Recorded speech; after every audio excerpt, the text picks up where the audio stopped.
ولقد أرسلنا نوحا إلى قومه إني لكم نذير مبين ألا تعبدوا إلا الله إني أخاف عليكم عذاب يوم أليم.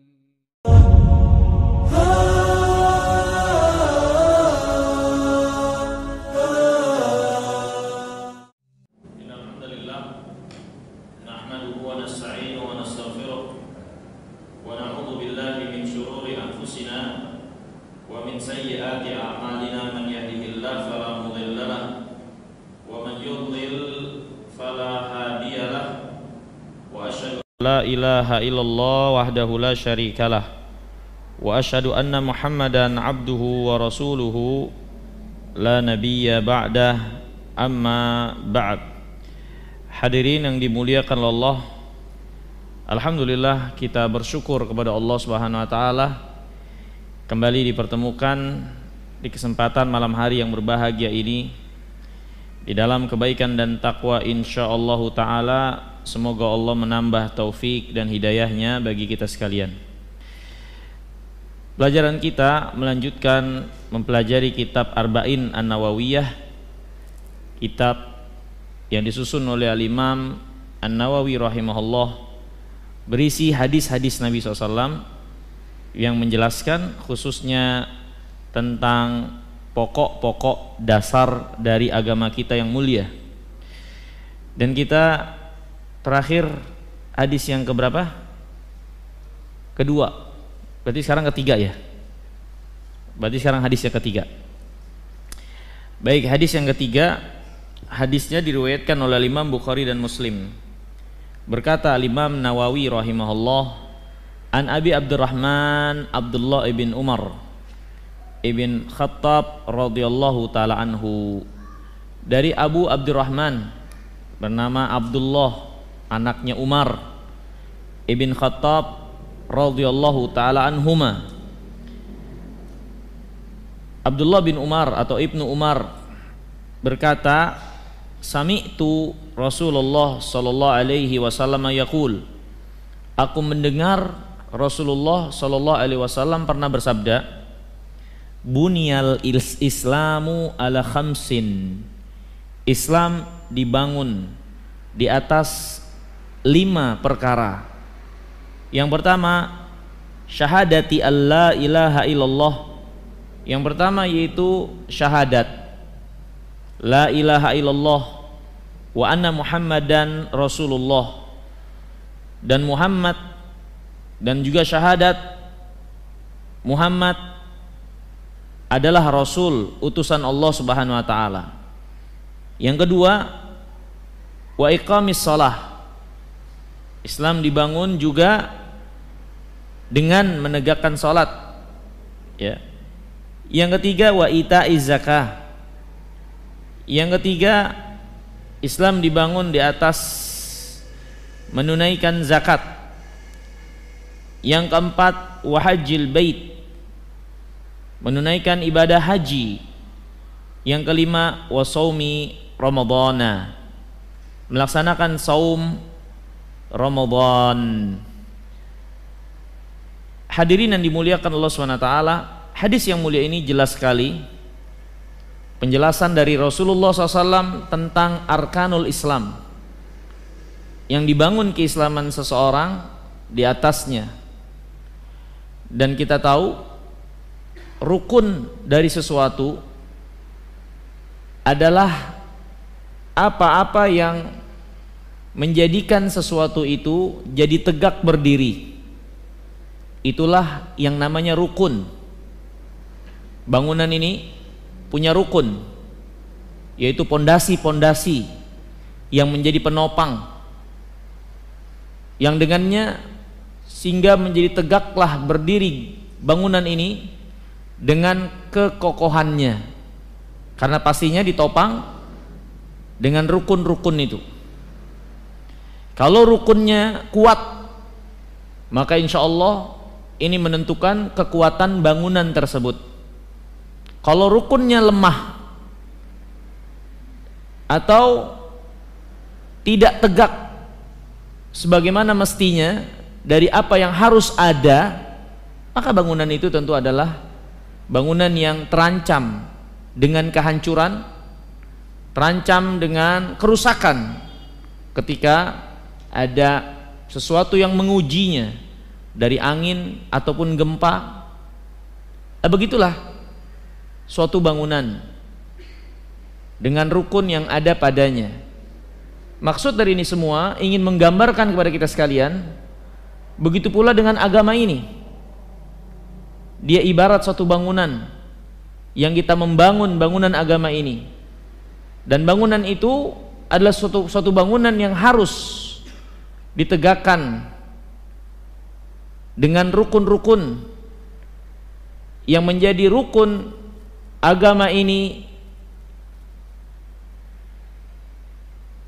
Yang pertama yaitu yang sifatnya lahiriah, yang disebut dengan rukun Islam, ya. Yang 5 ini adalah rukun daripada agama Islam, dari amalan lahiriah. Hadirin yang dimuliakan Allah, berkata Al-Imam An-Nawawi rahimahullah tentang hadis ini, inna hadzal hadits aslun azim fi ma'rifatid din wa alaihi i'timaduhu wa qad jama'a arkanahu. Sesungguhnya hadis ini menjelaskan tentang pokok yang sangat besar untuk kita mengenali agama yang mulia ini, yang tegak di atasnya bangunan agama ini. Dan terkumpul dalam hadis ini penjelasan tentang rukun-rukun yang menjadi agama yang mulia ini. Berkata penulis kitab Qawaid wa Fawaid min Arba'in An-Nawawiyah,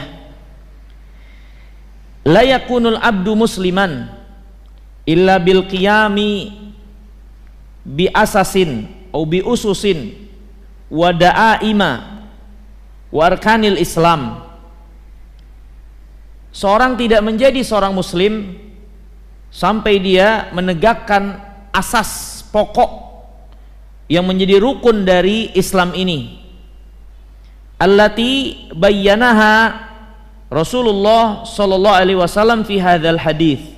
Dan rukun-rukun itu sebagaimana yang dijelaskan oleh Rasulullah SAW dalam hadis ini.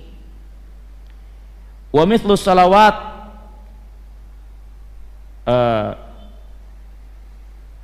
wa mathala salawatullah wa salamuhu alaih lihadil usus wa da'aim bil bina al-atid al-muhkam al-thabit.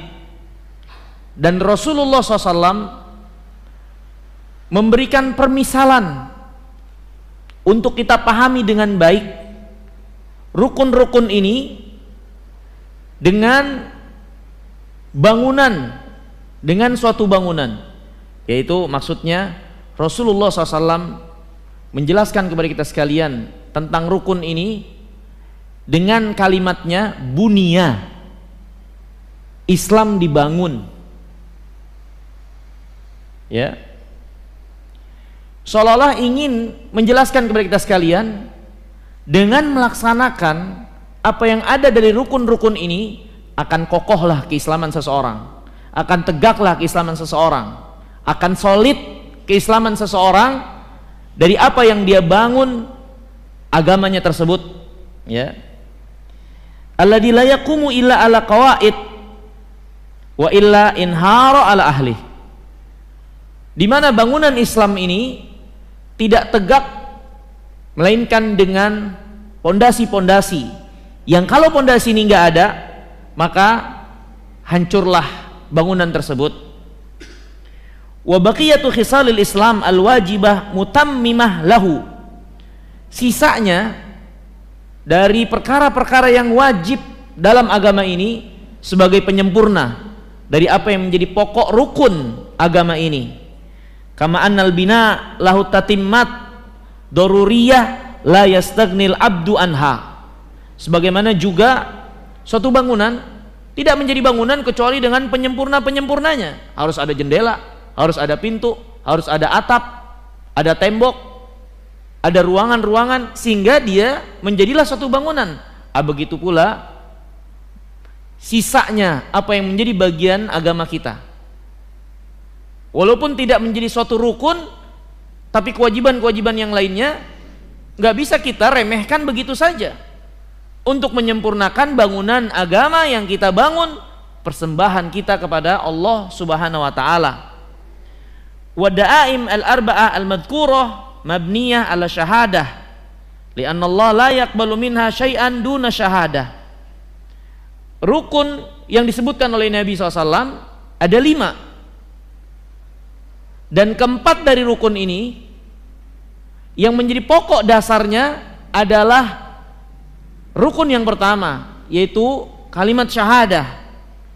Dimana kalau yang pertama ini tidak ditegakkan, yang 4 kalau dikerjain nggak ada artinya. Ada orang sholat, ada orang puasa, tapi dia nggak ngucapin syahadat, nggak ada artinya. Seorang zakat tapi nggak ngucapin syahadat, nggak ada artinya. Kelima ini rukun Islam. Dan yang menjadi rukun dari kelima rukun ini yaitu yang pertama, ucapan syahadat, ya, 2 kalimat syahadat, ya, itu 2 kalimat syahadat.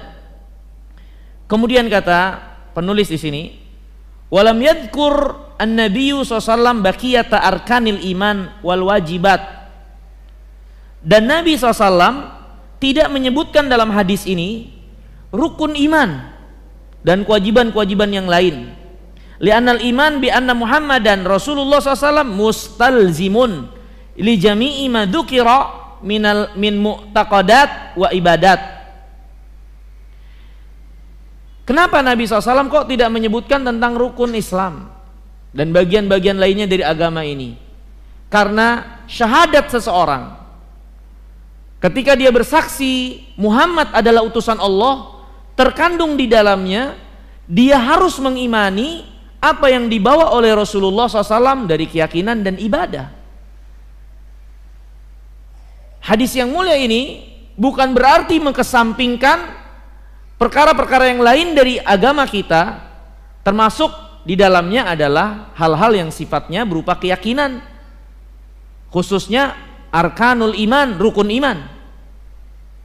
Akan tetapi penyebutan seseorang menegakkan syahadatain, khususnya Muhammad adalah utusan Allah, maka terkandung di dalamnya keharusan untuk mengimani apa yang datang dari beliau, dari sejumlah keyakinan-keyakinan yang beliau ajarkan tentang Allah, tentang malaikat, tentang kitabnya, tentang rasulnya, tentang takdir, tentang hari kiamat. Itu semua keterangan yang datang dari Nabi yang mulia alaihissalam.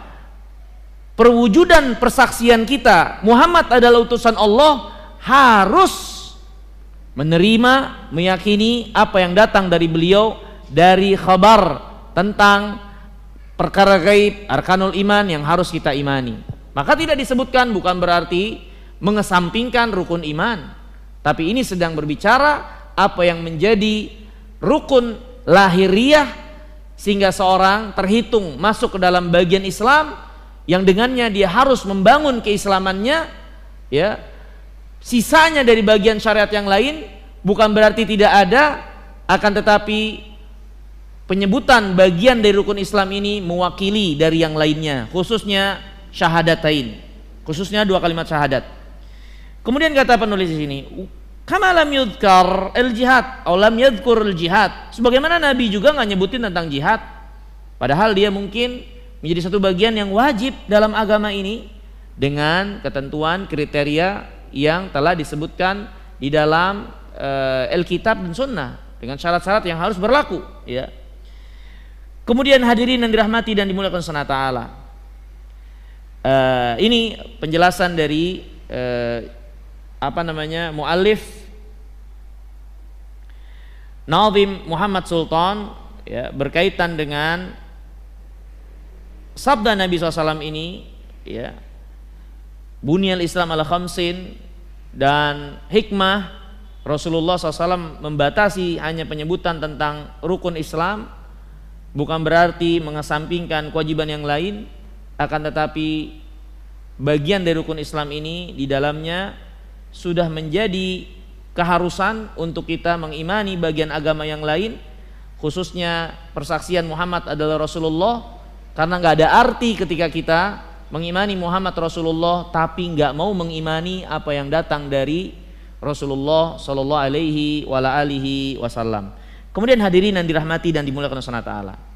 Maka dari penjelasan para ulama ini jelas sekali bagi kita sekalian pelajaran bagaimana Nabi SAW menyebutkan Islam dibangun di atas 5 perkara.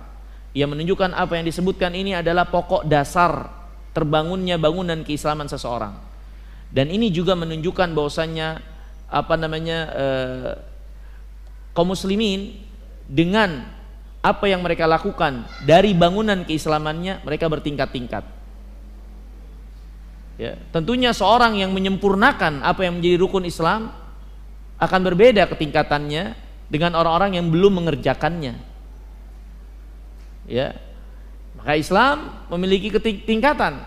Kualitas keislaman seseorang di sisi Allah SWT memiliki tingkatan. Yang menyempurnakannya menjadi sempurna di sisi Allah SWT bangunan keislamannya. Kemudian hadirin yang dimuliakan Allah SWT, sabda Nabi SAW juga bunyal Islam ala khamsin, Islam dibangun di atas 5 perkara. Pelajaran buat kita sekalian, ketika kita ingin membangun agama kita, harus kita pahami apa dulu yang harus kita lakukan, apa dulu yang harus kita perhatikan, apa dulu yang harus kita tanamkan, apa dulu yang harus kita letakkan pondasinya. Sebagaimana kita membangun bangunan, kan nggak mungkin kita bikin atap dulu atau kita letakkan jendela dulu. Seorang yang diberi taufik oleh Allah dalam kebaikan agamanya ini adalah seorang yang membangun agamanya ini di atas jalan yang benar menurut aturan dan disiplin bagian-bagian mana yang harus didahulukan, kemudian selanjutnya, ya.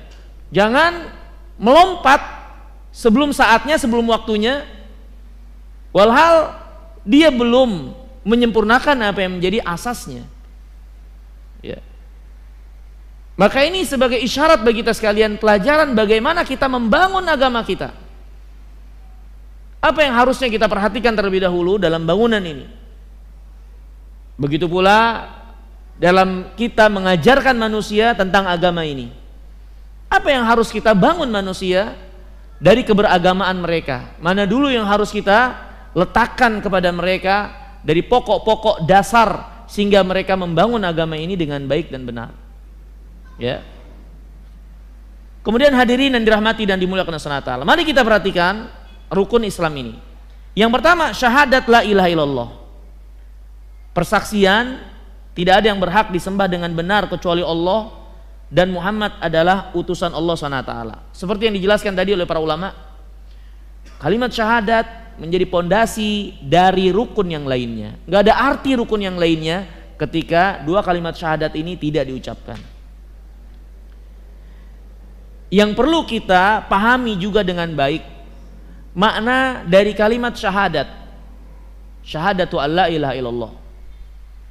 Kalimat syahadat, hadirin yang dimuliakan Allah SWT, adalah suatu kata yang menunjukkan seorang bukan hanya sekedar mengucapkan kalimat ini. Karena yang namanya persaksian itu adalah satu ikrar yang dia ucapkan berdasarkan ilmu pengetahuan dari apa yang dia ikrarkan. Itulah syahadat, itulah persaksian. Persaksian sesuatu adalah apa yang dikatakan oleh seseorang dengan mengetahui dengan jelas apa yang dia persaksikan. Kalau ada orang menjadi saksi sesuatu padahal dia nggak tahu, tentu tertolak. Ada orang dipanggil ke pengadilan untuk bersaksi suatu kasus, ditanya, kamu saksi kasus ini? Iya. Kamu lihat? Enggak. Kamu dengar? Enggak. Kamu menyaksikannya? Enggak. Maka tentu sama hakim orang ini bakal diusir. Ngapain kamu jadi saksi kalau kamu nggak ngerti dan nggak tahu perkara ini? Kamu ahli dalam bidang yang diperkarakan? Enggak. Ngapain kamu kalau gitu duduk di sini? Kan begitu. Itulah yang namanya saksi. Dia harus paham, dia harus tahu apa yang dia persaksikan. Maka ini hadirin yang dimuliakan Allah Ta'ala, di antara perkara yang penting untuk kita ajarkan kaum muslimin di dalamnya. Banyak kaum muslimin mereka hanya memahami kalimat syahadat itu sekedar ucapan, kemudian selesai mereka masuk ke dalam Islam tanpa mereka pahami lagi apa yang mereka persaksikan dari kalimat syahadat itu. Ya. Maka ajarkan kaum muslimin apa maksud dari yang mereka persaksikan dari kalimat la ilaha illallah Muhammad Rasulullah. Ajarkan orang-orang yang baru masuk Islam, saya mau masuk Islam. Jangan hanya sekedar bimbing mereka untuk ucapin kalimat ini, tapi ajarkan kepada mereka kalimat ini maknanya ini. Dengan ucapan ini ada konsekuensi dari apa yang engkau persaksikan. Karena persaksian ini berarti ikrar dari kamu. Kamu mengikrarkan kalau kamu akan melaksanakan apa yang menjadi makna dari kalimat syahadatain ini, kalimat la ilaha illallah Muhammad Rasulullah. Itu makna dari persaksian. Orang yang baru masuk Islam, ajarkan dia ini pertama kali, yang dengannya dia masuk dalam Islam. Bahwasanya kamu bukan sekedar mengucapkan, semua juga bisa mengucapkan. Akan tetapi ucapan ini menjadi berarti di sisi Allah ketika diucapkan dengan penuh pemahaman. Dari sanubari yang paling dalam, memahami maknanya dan mengamalkan apa yang ditunjukkan dari kalimat syahadatain ini yang dia ikrarkan. Karena syahadat itu ikrar, satu persaksian, ikrar yang dia ucapkan atas dasar ilmu pengetahuan yang dengannya dia mengamalkan apa yang dia ikrarkan itu. Inilah syahadat, hadirin yang dimuliakan Allah SWT. Apa yang kita ikrarkan? Yang kita ikrarkan dua kalimat syahadat, yaitu kalimat la ilaha illallah Muhammad Rasulullah. Apa makna dari dua kalimat syahadat ini? Kalimat la ilaha illallah, hadirin yang dimuliakan Allah Ta'ala, maka kalimat ini maknanya la ilaha illa ma'buda bihaqqin illallah. Enggak ada yang berhak disembah dengan benar kecuali Allah. Seorang yang mengucapkan kalimat ini, asyhadu alla ilaha illallah, aku bersaksi enggak ada yang berhak disembah dengan benar kecuali Allah, maka konsekuensi dari ikrar dia hanya akan menjadikan Allah sebagai satu-satunya yang dia ibadahi, yang dia sembah, yang dia menghambakan diri kepadanya. Inilah konsekuensi dari ikrarnya la ilaha illallah. Hadirin yang dimuliakan Allah Ta'ala, orang-orang jahiliyah dulu ketika ditawari untuk ngucapin kalimat ini, mereka nggak mau. Kenapa? Karena mereka tahu kalau saya ucapkan kalimat ini, bersaksi dengan kalimat ini, saya harus tinggalkan berhala-berhala yang selama ini saya sembah. Ya, Allah berfirman, innahum kanu idza qila lahum la ilaha illallah yastakbirun wa yaqulun atariku alihatina lisyairin majnun.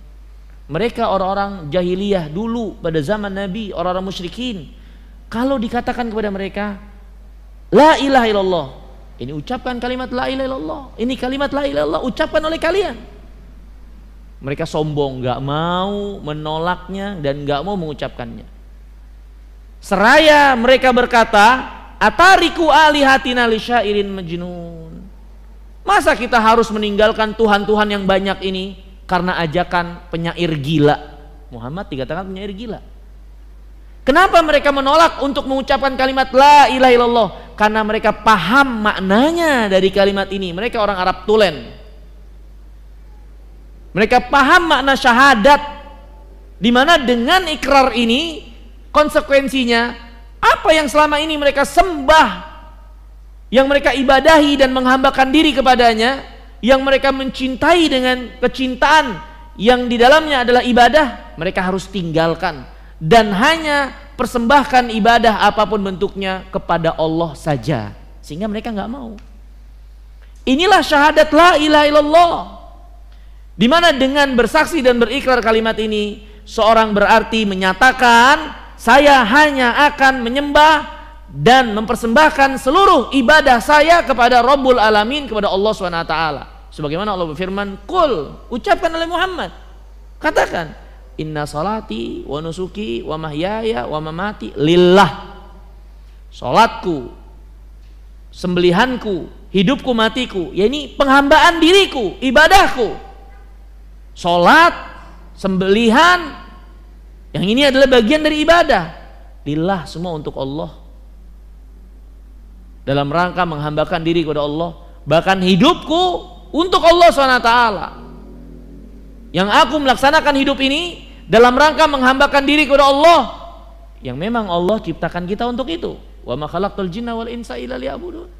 Tidak aku ciptakan jin dan manusia kecuali untuk beribadah kepadaku. Maka ini syahadat la ilaha illallah. Adapun syahadat Muhammad Rasulullah, aku bersaksi, aku berikrar Muhammad Rasulullah, maka semenjak seorang mengucapkan kalimat ini, konsekuensinya dia meyakini Muhammad itu benar utusan Allah yang menjadi panutan satu-satunya dia ikuti dalam beribadah kepada Allah. Seorang yang mengucapkan asyhadu anna Muhammad Rasulullah berarti dia berikrar hanya akan menjadikan Muhammad teladan dalam beribadah kepada Allah. Karena yang menjadi Rasul utusan Allah yang menjelaskan apa yang Allah cintai dan ridhoi untuk dilakukan, yang saya imani adalah Muhammad alaihi salatu wassalam sebagai Nabi yang terakhir. Dengan persaksian saya ini, saya nggak akan beribadah, saya nggak akan menghambakan diri apapun bentuk ibadahnya kecuali apa yang diteladani, yang diajarkan oleh orang yang Allah utus untuk mengajarkan bagaimana beribadah kepada Allah, dan itu Muhammad alaihi salatu wassalam. Oleh sebab itulah Allah berfirman, laqad kana lakum fi Rasulillah uswah hasanah liman kana yarjullaha wal yawmal akhir. Pada diri kalian, kalau memang pengen kebaikan di akhirat, pada diri kalian, kalau kalian ingin kebaikan di akhirat, itu semua ada pada Muhammad, contoh teladannya. Kalau ingin baik di akhirat kalian, ikutin Muhammad udah, bukan yang lain. Kalau memang kalian menginginkan kebaikan akhirat. Dan kita beragama ini, sebagaimana dijelaskan oleh Imam Al-Qayyim, yang namanya agama, hadirin dan dimuliakan Allah Subhanahu wa taala, adalah sesuatu yang kita yakini, yang kita anut dan kita amalkan terus-menerus, dawam. Dan kita harapkan dari amalan ini balasan dari yang kita tuju, amalan-amalan kita tersebut. Itulah yang namanya din.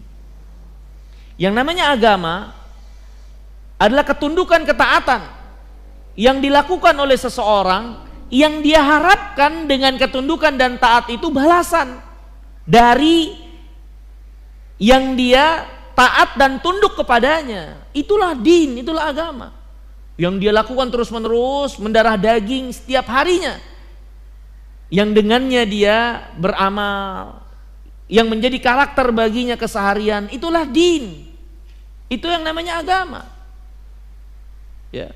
Makanya Allah SWT menyebut hari kiamat dengan din, maliki yaumiddin. Allah raja yaumiddin, hari din. Din itu agama.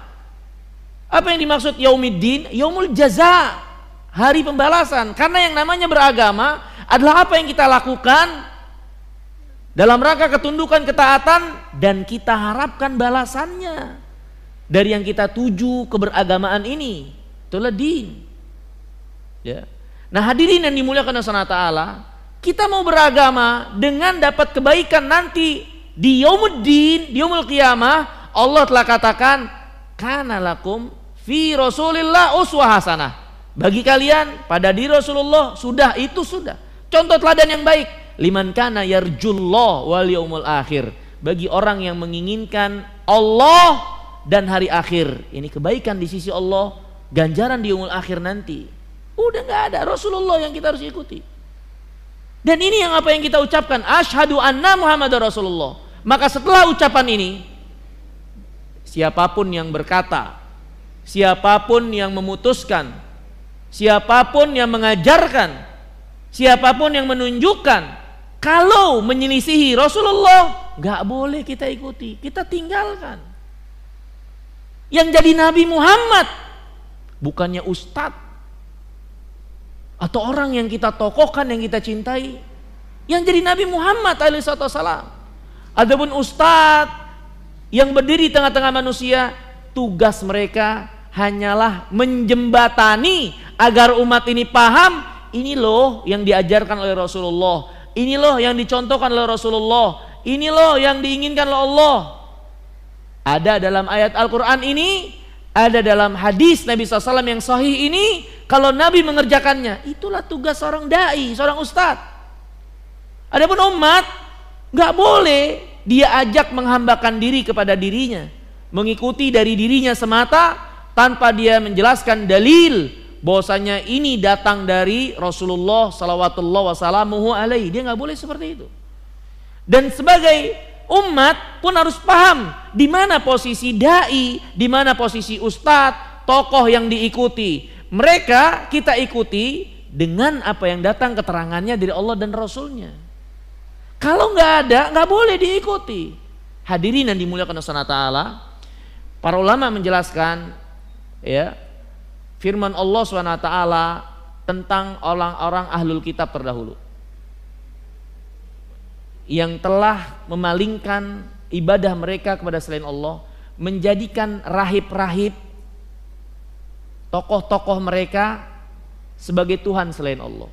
Allah berfirman, ittakhadhu ahbarahum wa ruhbanahum arbaban min dunillah. Mereka ahlul kitab telah menjadikan rahib dan ahli ilmu mereka sebagai Tuhan selain Allah. Ya. Kemudian ada seorang sahabat baru masuk Islam, namanya Adi bin Hatim. Mendengar ayat ini, datang kepada Rasulullah dan mengatakan, ya Rasulullah, kami nggak pernah menyembah tokoh-tokoh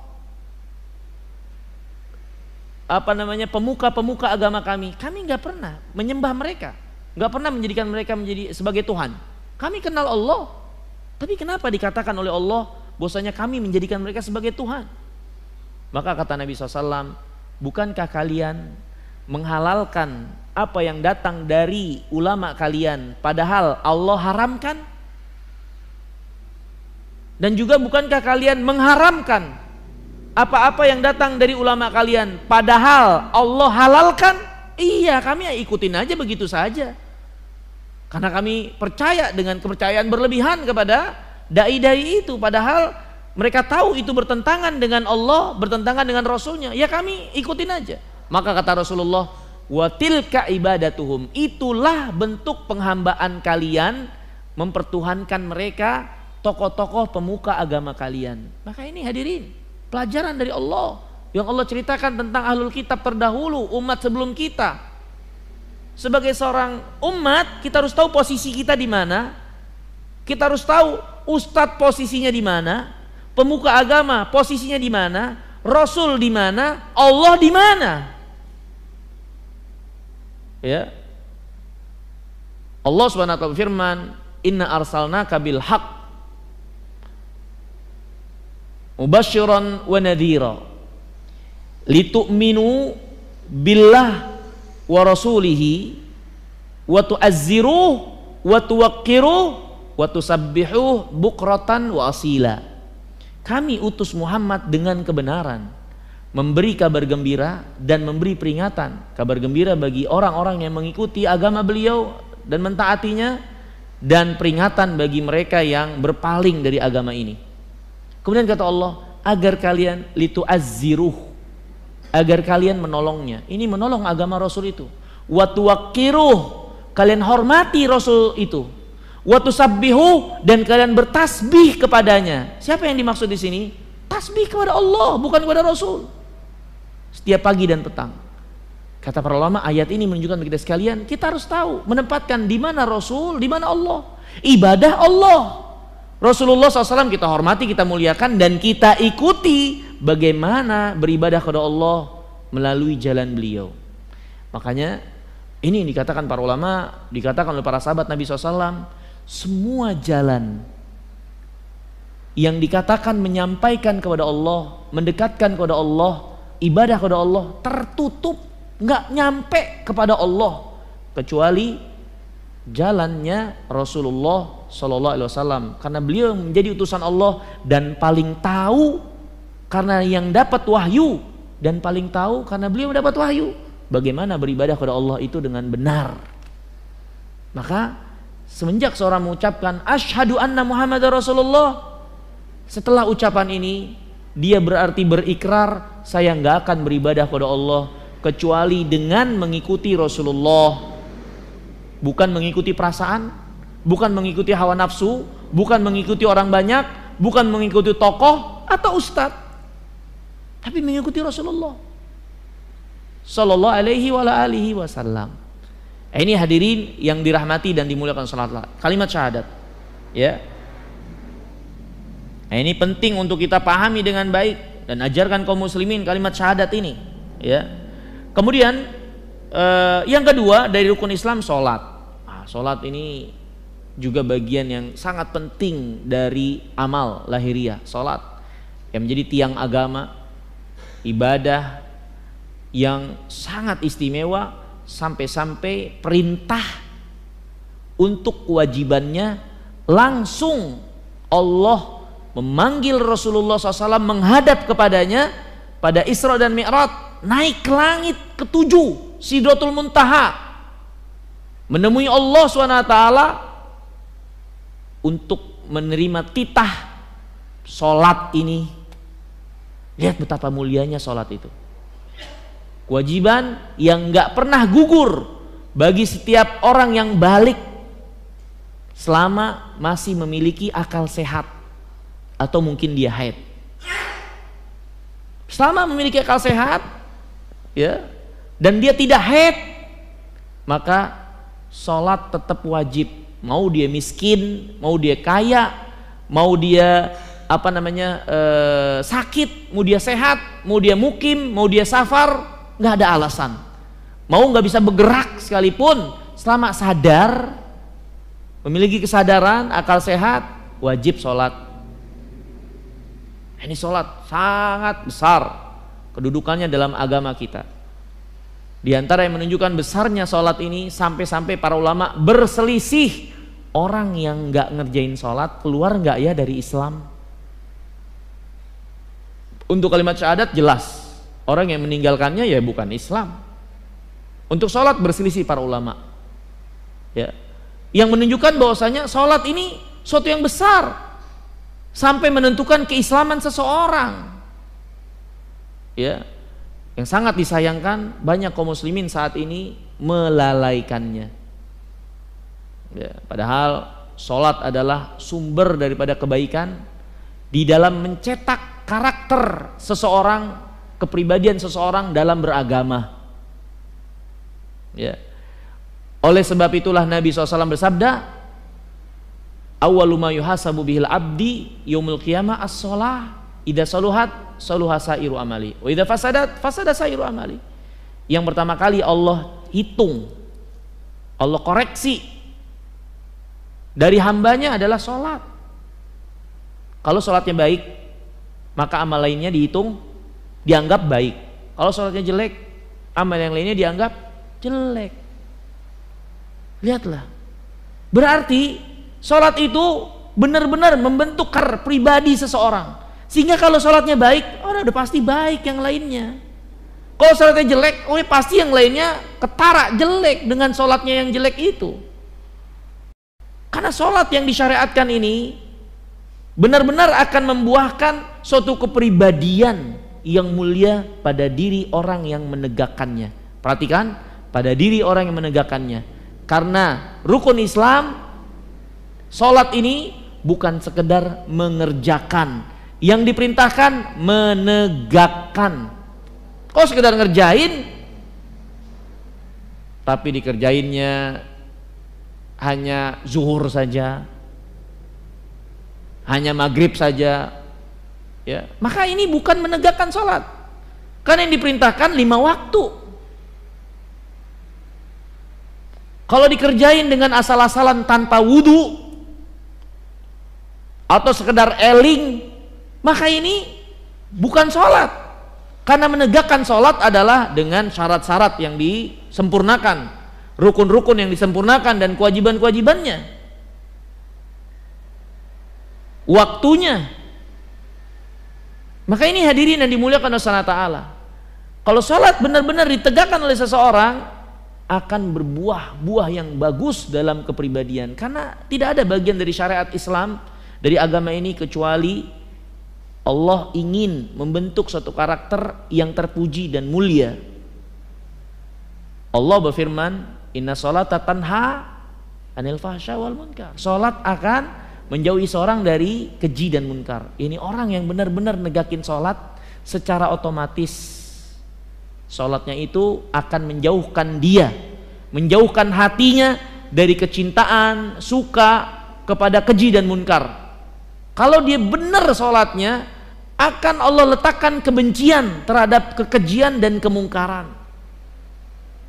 Ya, ini hadirin yang dimuliakan Allah Ta'ala. Bagaimana sholat itu akhirnya membentuk karakter seseorang? Ya, makanya sholat ini diantara rukun Islam yang sangat penting. Ya, nggak ada kebaikan bagi seseorang kalau dia sudah menyia-nyiakan sholatnya.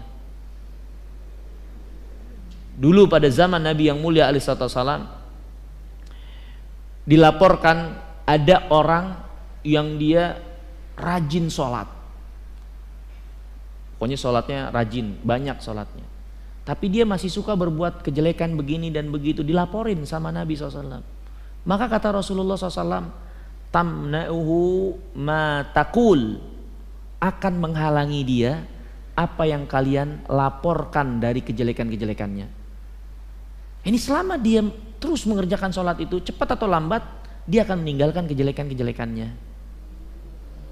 Makanya hadirin yang dimuliakan Allah, karena sholat begitu pentingnya, Allah SWT secara khusus mengajarkan kepada kita untuk menanamkan, mengajarkan anak-anak kita dari usia dini untuk ngerjain sholat.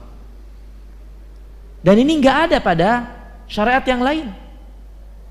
Secara khusus yang diperintahkan sejak dini sholat. Muru auladakum bisolah wahum sab'a sinin. Perintahkan anak-anakmu sholat ketika mereka umur 7 tahun. Lihat, ada nggak Nabi berbicara seperti ini tentang puasa? Nggak ada. Atau haji? Nggak ada. Perintahkan anak-anakmu haji semenjak dini? Nggak ada. Tapi sholat secara khusus Nabi SAW suruh anak-anak sholat, ajarin dia sholat, ajak dia sholat. Ya. Bahkan Allah SWT secara khusus ingatkan agar kita sebagai kepala rumah tangga, terutama anggota keluarga, juga untuk saling mengingatkan ngerjain sholat. Kata Allah, wa'mur ahlaka bis sholat, perintahkan keluargamu untuk sholat, saling ngingetin sholat. Kita punya kakak, kita punya adik, punya ibu, punya bapak, punya anak, sholat pentingin. Ya. Wastabir alaiha, dan sabar untuk ngingetin, sabar untuk ngerjain, sabar untuk ngingetin terus.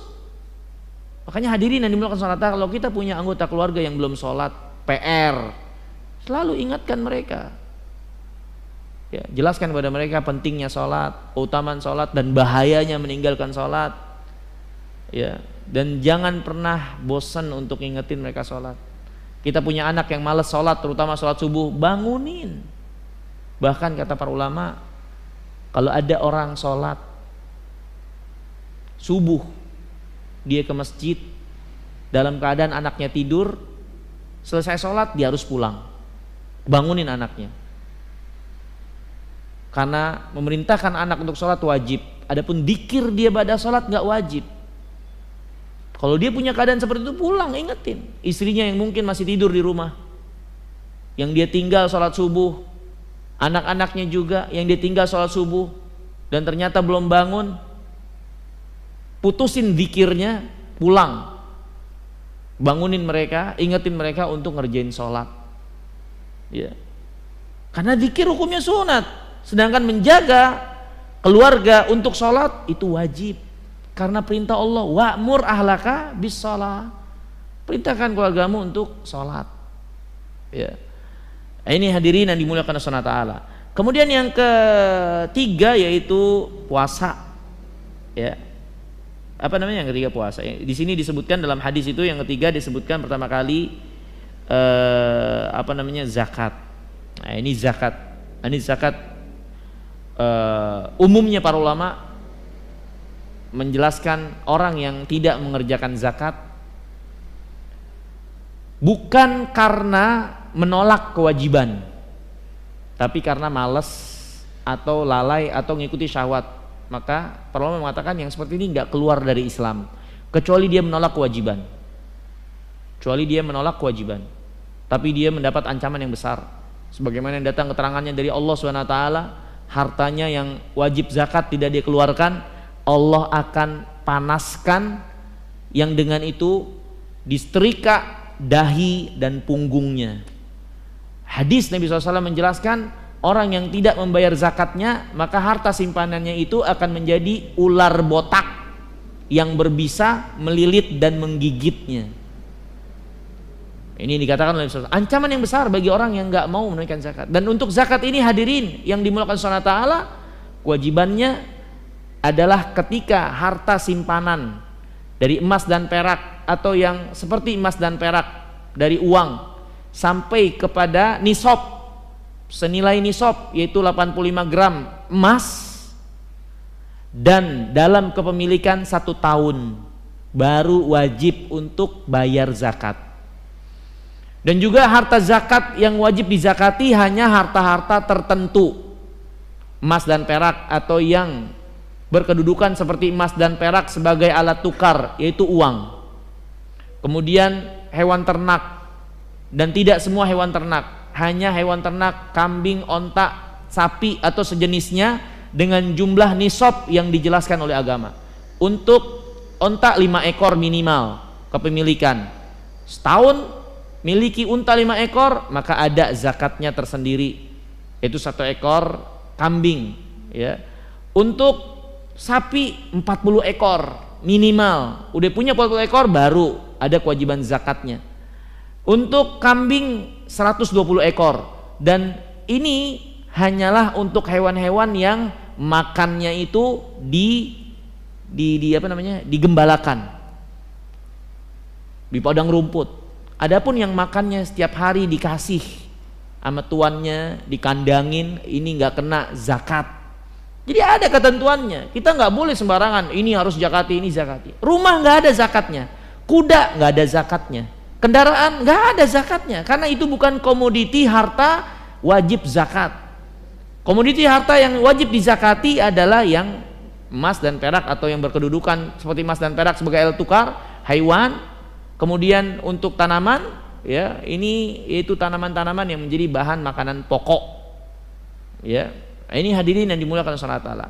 Dan yang paling penting syarat dari wajibnya zakat pada harta sampainya nisab dan haul. Kecuali untuk tanaman maka zakatnya adalah ketika panen.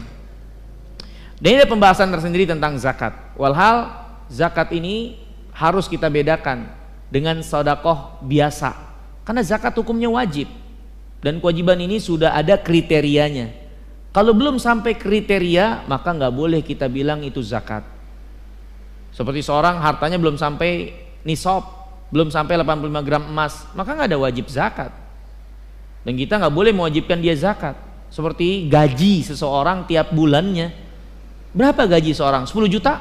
85 gram emas, kalau emas sekarang 700.000, itu 56, sekitar 56 sampai 60 juta kurang lebih. Itu batas minimal dia miliki.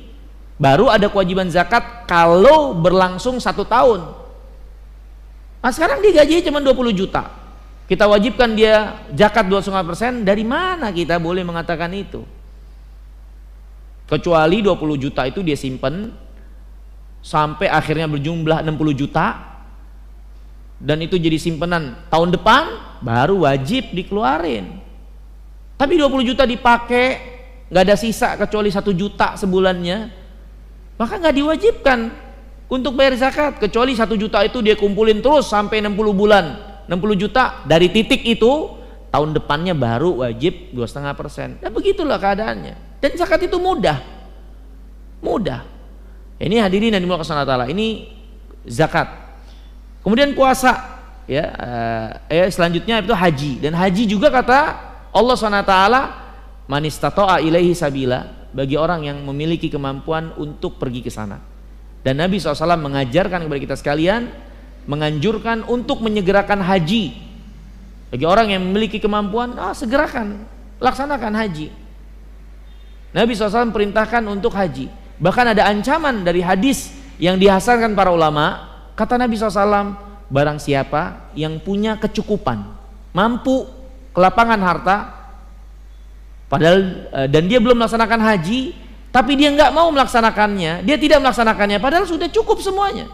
Buat yang dia tinggalkan cukup karena hartanya melimpah, buat perbekalan pulang dan pergi cukup, tapi dia nggak melaksanakan haji, maka silahkan kalau dia matilah dalam keadaan Yahudi atau keadaan Nasrani, terserah dia mau kayak apa.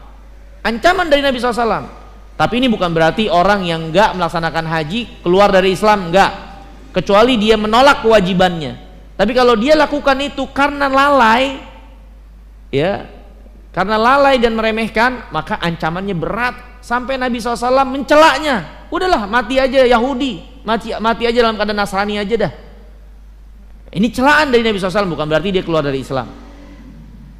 Jadi pelajaran buat kita, haji itu penting, ya. Dan banyak bagian untuk pembicaraan tentang haji ini, di mana Allah SWT menjanjikan bagi orang yang hajinya mabrur, itu haji yang dilakukan penuh dengan keikhlasan dan sesuai dengan contoh Rasulullah SAW yang menjadikan seorang lebih baik keadaannya, hubungannya kepada Allah, ya, daripada sebelum hajinya. Itulah ciri haji mabrur.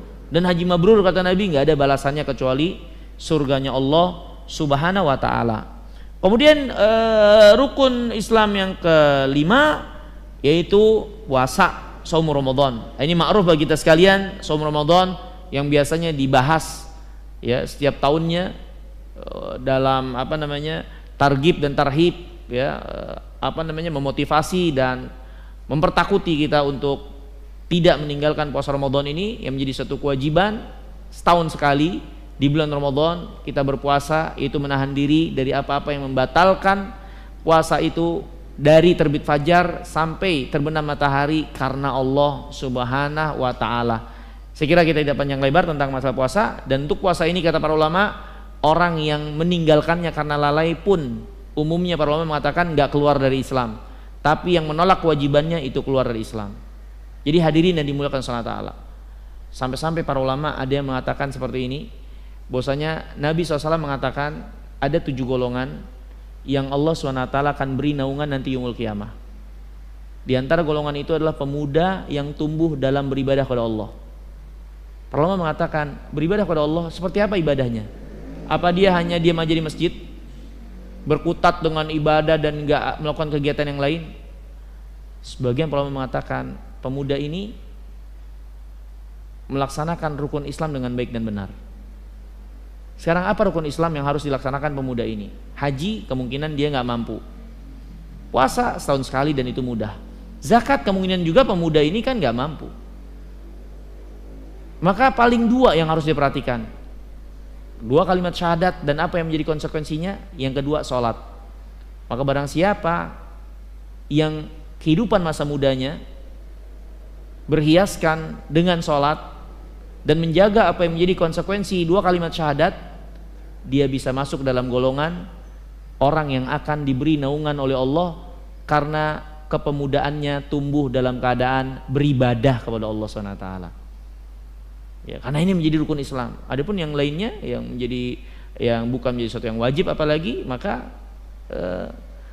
yang tidak tercela seorang ketika meninggalkannya. Maka hadirin yang dimuliakan Allah SWT, maksudnya ini rukun Islam adalah perkara yang sangat penting untuk kita perhatikan, kita amalkan, yang menjadi pondasi agama kita. Barang siapa yang menyempurnakan rukun Islamnya dengan baik dan benar, maka insya Allah akan menjadi mudah bagian-bagian kewajiban yang lainnya dari agamanya. Ya, wallahu taala alam bisawab. Mungkin ini yang bisa kita pelajari dari pokok dasar agama kita, yaitu arkanul Islam.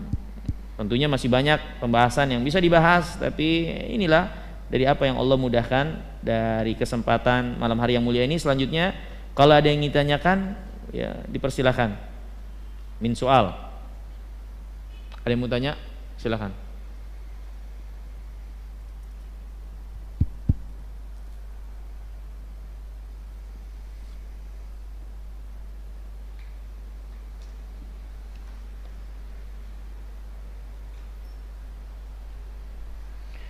Apakah ada qadha salat sunnah qobliyah subuh?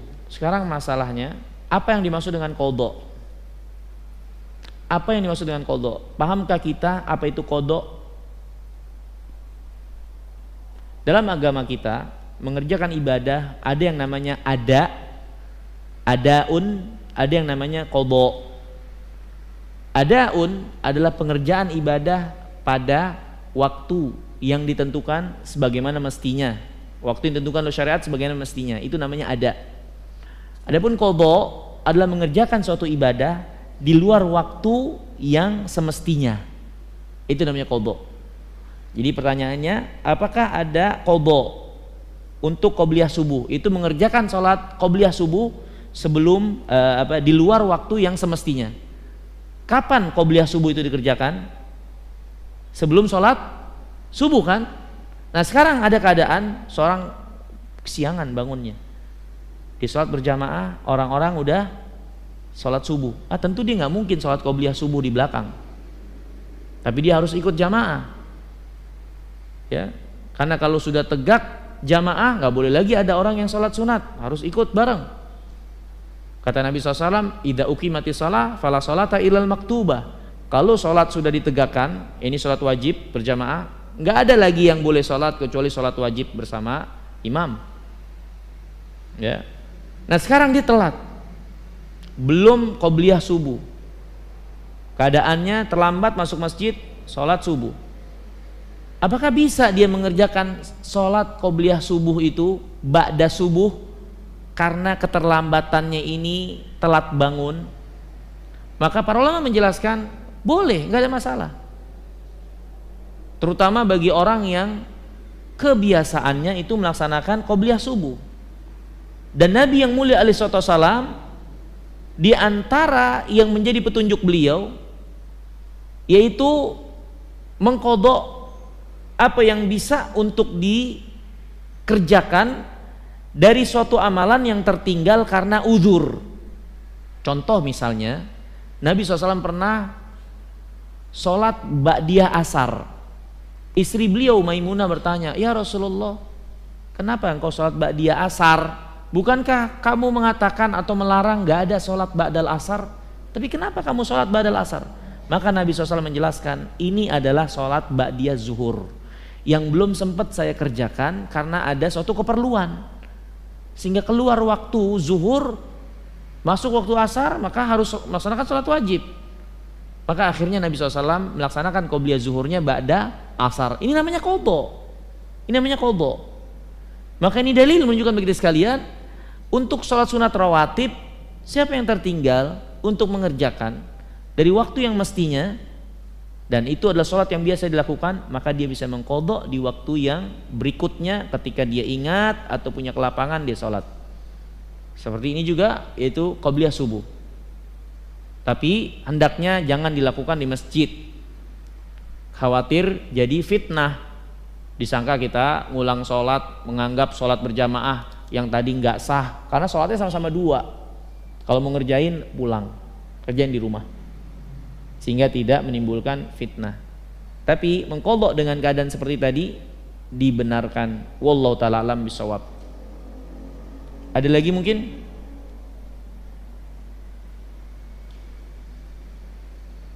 Gak ada? Kalau nggak ada, saya kira kita cukupkan dulu ya pada kesempatan kali ini.